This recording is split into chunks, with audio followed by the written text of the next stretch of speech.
true. Ooh, someday wish upon a star, wake up where the clouds are far behind. Be where trouble melts like lemon drops, high above the chimney top. That's where you find me, oh, somewhere over the rainbow. Bluebirds fly, and the dream that you did to, oh why can't I?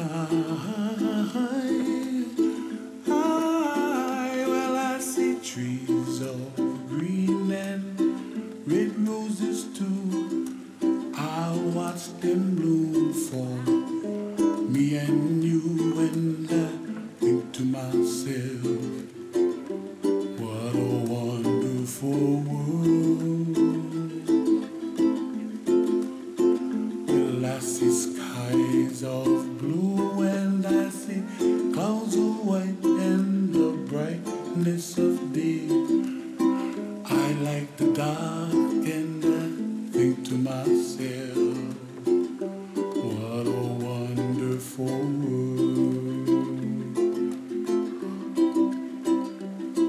The colors of the rainbow, so pretty in the sky, are also on the faces of people passing by. I see friends shaking hands singing, how do you do? They really say, I love you. I hear babies cry and I watch them grow.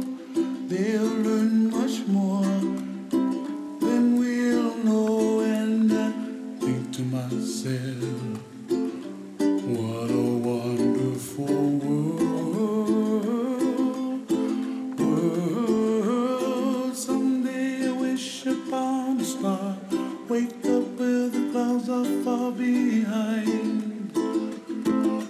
Be where trouble melts like a lemon drops, high above the chimney top. That's where you find me, oh, somewhere over the rainbow, way up high.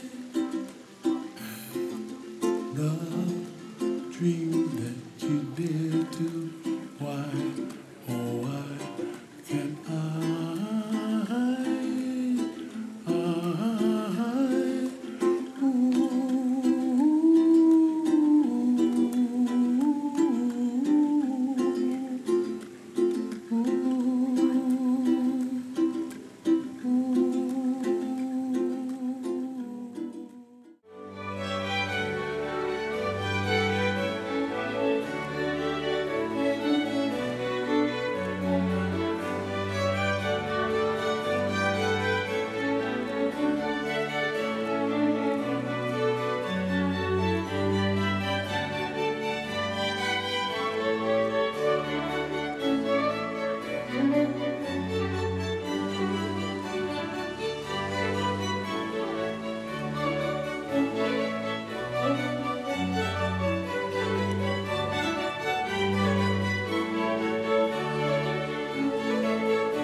And who gives this woman to be married to this man?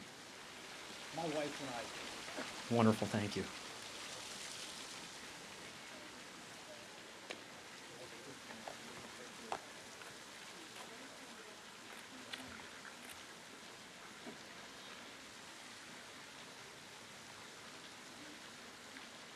You may be seated.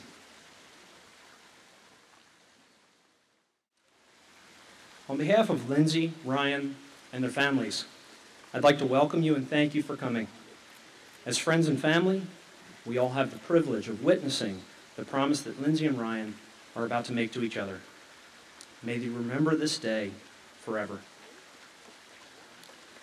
When asked about what attracted him to her, Ryan described Lindsey as beautiful in so many ways. He explained that he was enamored by her personality, confidence, creativity, and the way she rolled her eyes at him. When describing Lindsey with only one word, it would have to be electric. Lindsey initially thought Ryan was trouble. That wasn't until she looked into his eyes that for whatever reason had a calming effect on her. It was his eyes that assuaged her reservations, eyes that said without words, "Don't worry, everything will be fine." Upon getting to know each other, they each learned that they had a lot in common. In fact, both have studied martial arts for a significant portion of their lives. That said, the study of martial arts provides structure for a person's character that is very beneficial in many facets of life. Much like martial arts, marriage provides a structure that, when studied and worked at, provides unlimited potential for partners. It allows a person to more fully develop their strengths and recognize their weaknesses in the safety of an unconditionally loving relationship. This is what marriage is all about. Isn't it incredible to think about that one perfectly timed, amazing moment when the haze of those incandescent light bulbs cleared? That moment when Lutron lighting lit up your life and that strange guy hung over your cubicle wall after knocking your belongings to the floor while mounting his fan. And now, standing here face to face, you can look back at that time and feel an exhilaration and a giddiness about the beginning of your relationship that led you to utter the first words, "I love you," and later led you to exchange vows on this day. Lindsey and Ryan, while being in love has brought you together and brought you to this point of commitment, you must understand that love will sustain your future together. What is the difference between being in love and love itself? I believe that Louis de Bernier described the difference perfectly in his novel, Captain Corelli's Mandolin. He said, "Love is a temporary madness. It erupts like a volcano and then subsides. And when it subsides, a decision must be made. You have to work out whether your roots have so entwined together that it is inconceivable that you should ever part. Love is not breathlessness. It is not excitement. It is not the promulgation of promises of eternal passion. That is just being in love, which any fool can do. Love itself is what is left over when being in love has burned away. And this is both an art and a fortunate accident."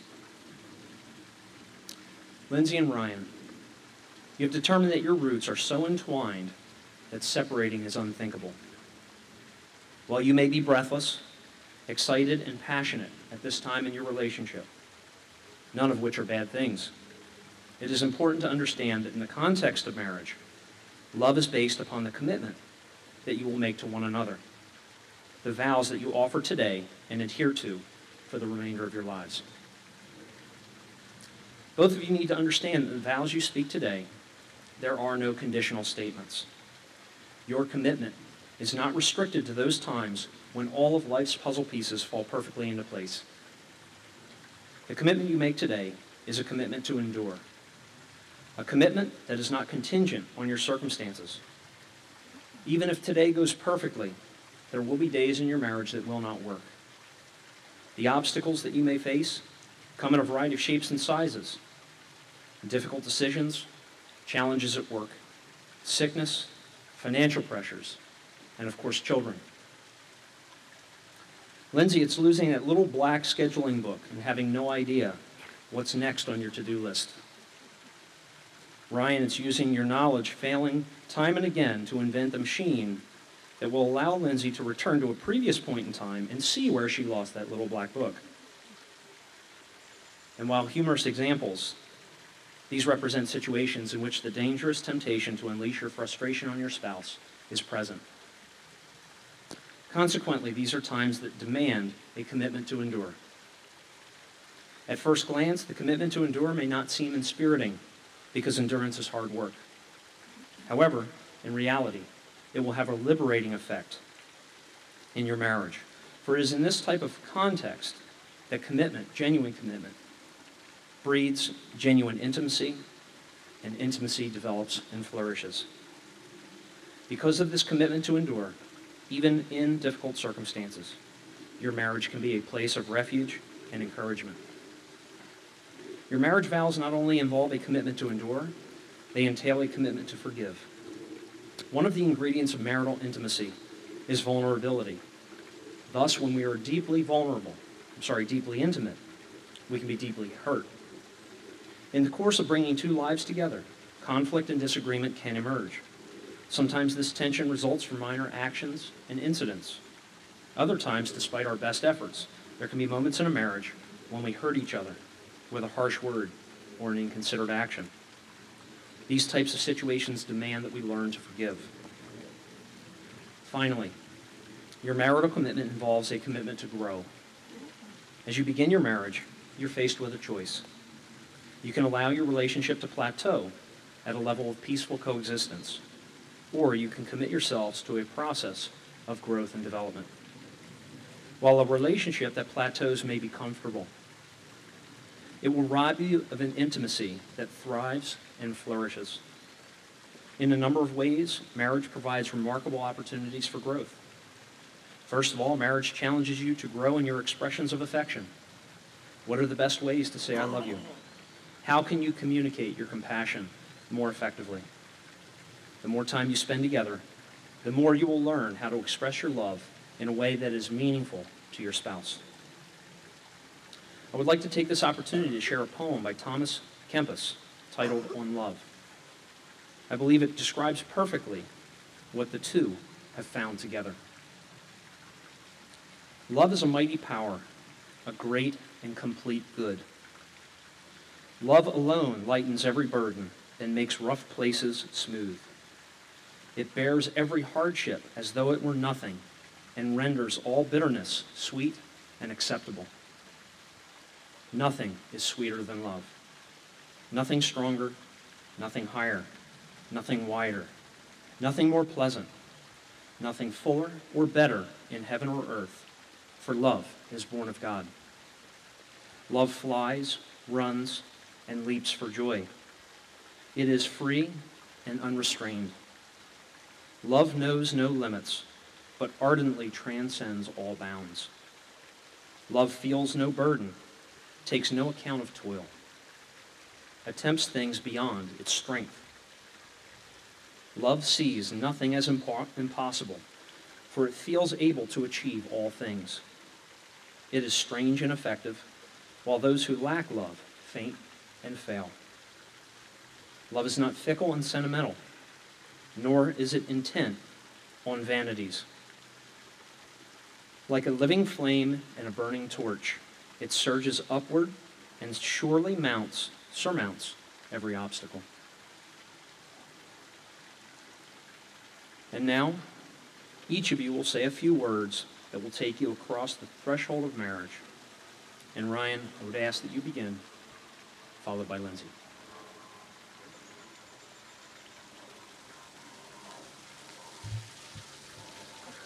Oh, look at this. This is the first time I think I've gotten in front of this many people and have not talked about Lutron. So this is going to be hard for me, but let's try this out. It's amazing how things work out sometimes. Hitting rock bottom and on the way back up, having someone placed in a cubicle wall away who would change my life forever. Printing out a map of Fleetwood to poke fun at a coworker who managed to somehow get lost in the metropolis of 4,000 people, only to find out that my new cubicle neighbor was less than 30 minutes away from me. 30 minutes running, that is. She was literally down the street from me, living in a place where there aren't too many other Lutron employees residing, making the placement of the seating arrangement that much more amazing and coincidental. The more I got to know this special someone, the closer we became. And here we stand today to make our eternal love official. Lindsey, you are the love of my life, my best friend, and my soulmate. I promise to cherish you and love you forever, to always be honest, faithful, and stand by your side through all that life will throw our way.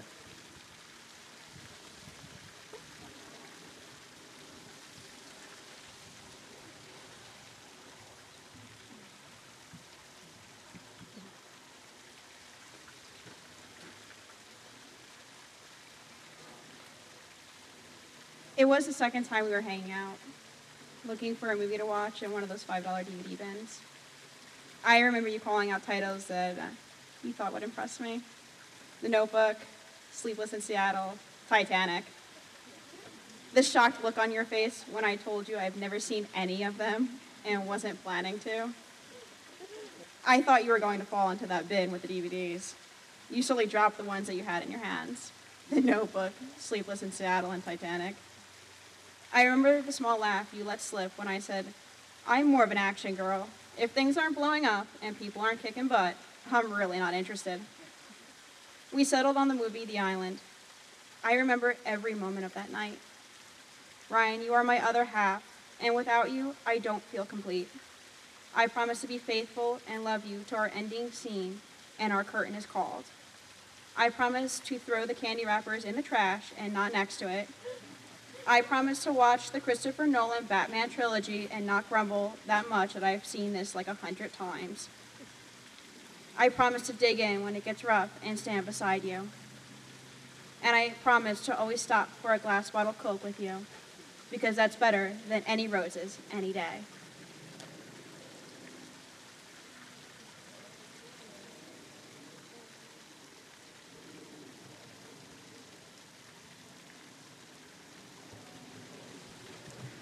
May I have the rings, please?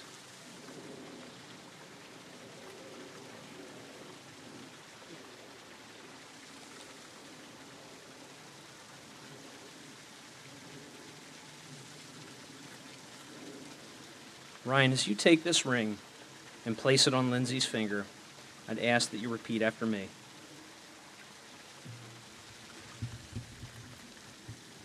I, Ryan, I, Ryan, take you, Lindsey, take you, Lindsey, to be my wedded wife. to be my wedded wife.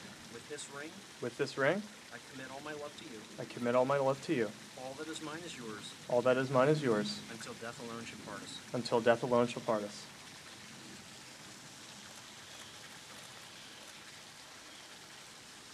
And Lindsey, as you take this ring, prepare to place it on Ryan's finger.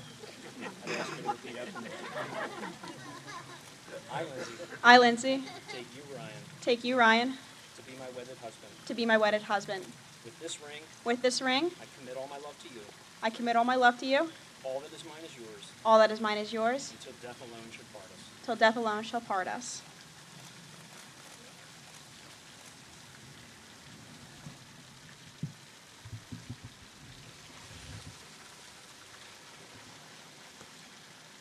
Today, Lindsey and Ryan have vowed to love and remain steadfast and loyal to one another as they stand before their assembled community of friends and family. They have formalized and sanctified their bond by exchanging wedding vows and rings. In witness of your loving commitment, it is now my pleasure to introduce you to those present, husband and wife. Ryan, you may kiss your bride.